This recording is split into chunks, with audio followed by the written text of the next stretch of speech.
Asthma and bronchitis are different on a cellular level.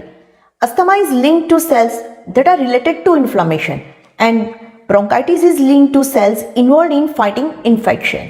Medical research के अनुसार asthma दो condition की वजह से होता है, एक जेनेटिक्स और दूसरा environmental factors.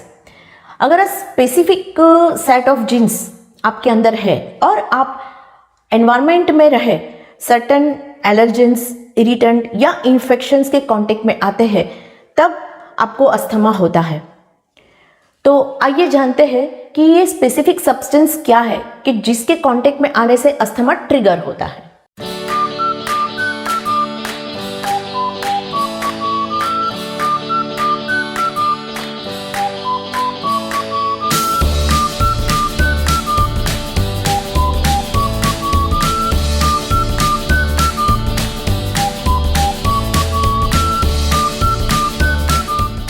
Asthma 6 different types के होते हैं.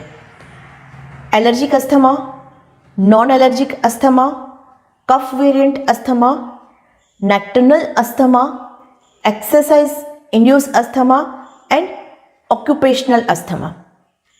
However, asthma has certain features that remain the same across most types, like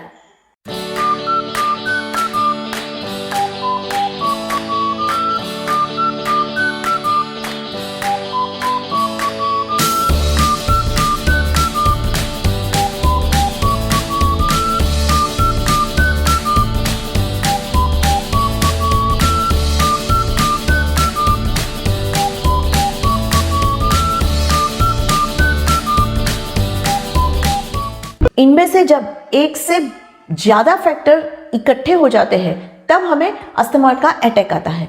और जब अटैक आता है तब जो सिम्टम्स होते हैं वो कुछ इस तरह से होते हैं.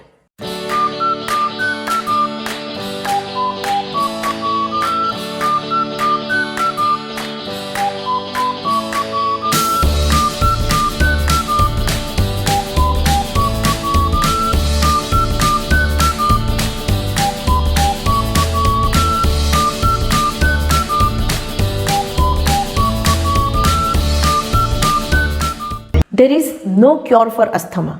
लेकिन बहुत सारी बातें ऐसी है कि अगर उसे हम ध्यान में रखते हैं, डे टू डे हमारी लाइफ में उसको इन्वॉल्व करते हैं, तो हम नॉर्मल लाइफ जी सकते हैं और अस्थमा के अटैक से बच सकते हैं. तो ये जो सारे की पॉइंट्स है वो कुछ इस तरह से है जिसको आपको हमेशा याद रखना है.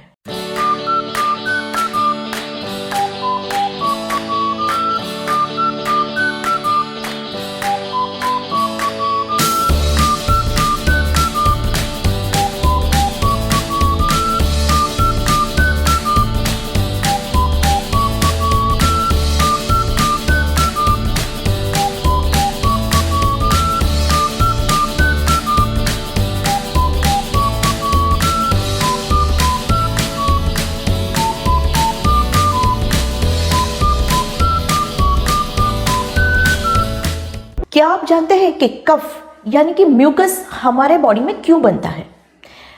थोड़ी मात्रा में म्यूकस बनना बहुत अच्छी बात है. जब हमारे लंग्स में कोई भी इन्फेक्शन होता है तब ये इन्फेक्शन थ्रू कफ बाहर निकलता है.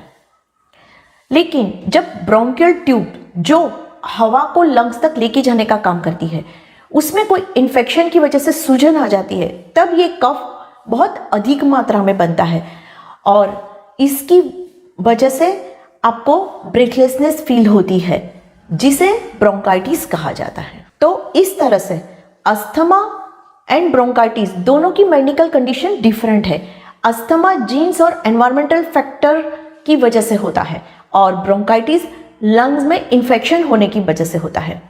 अगले एपिसोड में हम ब्रोंकाइटिस के बारे में बात करेंगे. तब तक के लिए stay connected with me, stay connected with परिचय न्यूट्रिशन क्लिनिक, क्योंकि लाइफ अभी बाकी है. Thank you.